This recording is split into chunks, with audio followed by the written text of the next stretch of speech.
Hey, what up, coaches? Coach Tim here with another video in a different location today. I'm on the road heading to visit family.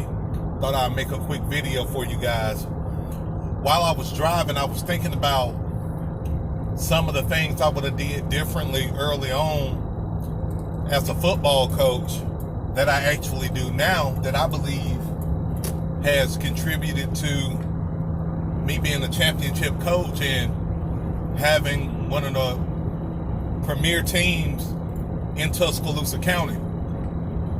And I want to share those principles with you guys in hopes that you may be able to incorporate it into your team or your program or whatever you're doing in your location. So y'all bear with me, I'm driving.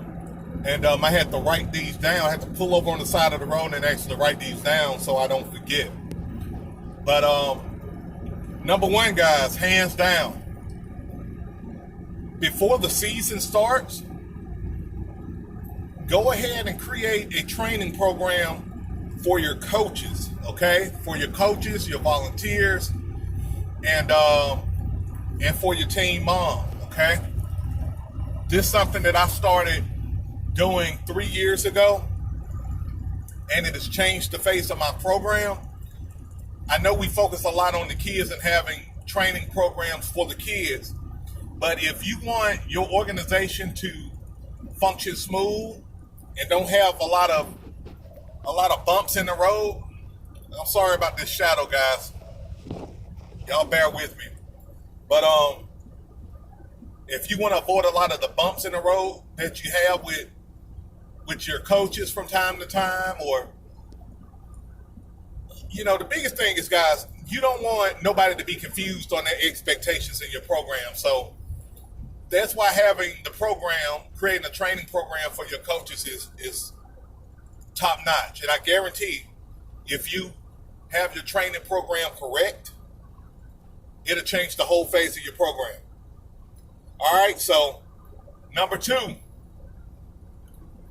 and this is something I wish I would have learned day one. Make your program about the kids in the community. Don't make it about a championship, okay? So, as a lot of you guys know, I started coaching at the age of 20. And when I started coaching at that age, I was a little cocky with it. I'll be honest.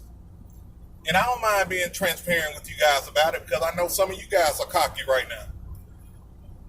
I thought that, well, if I get a team together, I'm going to be able to outcoach them, and I'm going to be able to outplay them.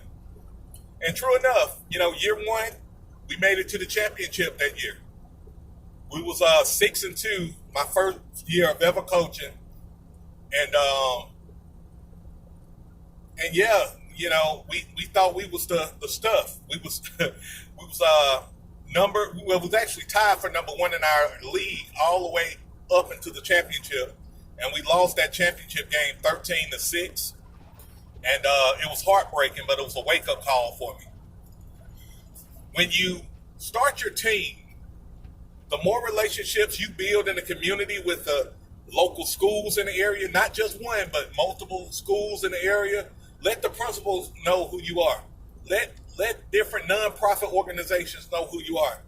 Because what happens is, and again, I've been preaching this to you guys, if you need like resources, donations, if you build them relationships with them people in the community, if they got the resources, they'll give it to you. Like, I'm friends with the local, a local business owner who basically produce all the jerseys, football jerseys and football and baseball stuff for the teams around town. And it's good to have a friend who's the owner of something like that, because he has other connections, and it helps to take your program to another level. You get certain discounts and just benefits that you wouldn't get otherwise. All right, guys, so number three, and this kind of piggybacking on number two, but it's important. Build relationships with coaches in your league, okay? build relationship with coaches in your league.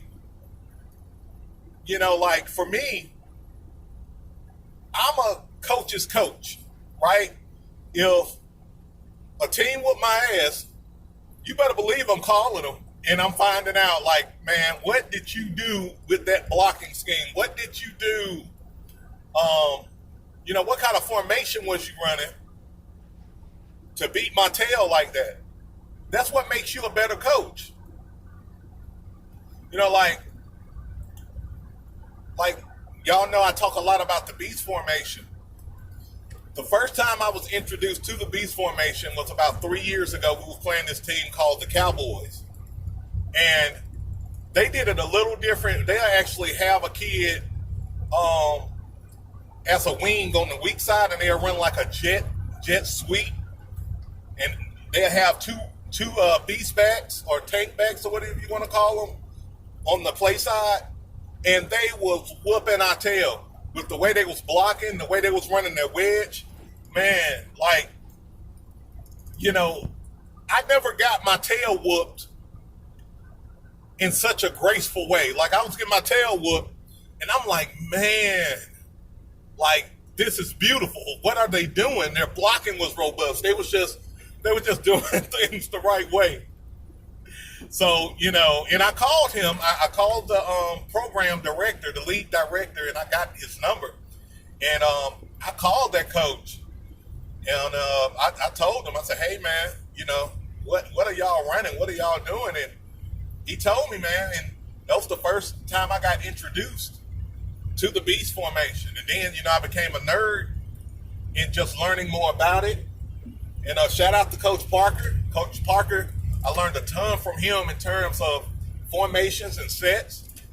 And that's it, guys. You learn from other coaches and then you make it your own. That's the beauty of it. You learn from other coaches. We all learning from each other, right? You learn from other coaches and then you make it your own. There's a lot of coaches that do I formation, but they may do it slightly different than the next guy, right? That's just how it works. All right, guys, number 4, and I only got one more after this, and I'm going to let you guys go. Number 4 is you want to have a robust strength and conditioning program. Hands down, once you guys start seeing the video, once I'm able to retrieve the film of my games, you will see the speed that we play at compared to other teams. And I'm a workout freak, guys. I'm 6'4", 300 pounds. And I work out in strongman. I'm doing a little bit more bodybuilding stuff now because I'm trying to trim down, but I do a lot of strongman as well, and I train my football players in a strongman regimen. They learn how to carry a lot of heavy stuff. You don't want to go too heavy because you don't want to damage their growth plates or anything like that. But if you're running like a beast formation or something like that, guys, make your kids super strong and super explosive. And there's different workouts that you can train your kids to do in regards to that. And if you got questions about the workouts that I did, just shoot me a message. I don't mind sharing them with you. I may make another video specifically for that purpose. All right, and the last thing, guys, you want to have high standards for your parents on day one. Okay? This is probably the most important factor. Have high standards on day one for your parents. Because look, this is the truth. You can get mad at a kid for not showing up for practice, but the truth is that kid is not driving. The parent is, or the guardian is. And so you need to let that parent know what your expectations are.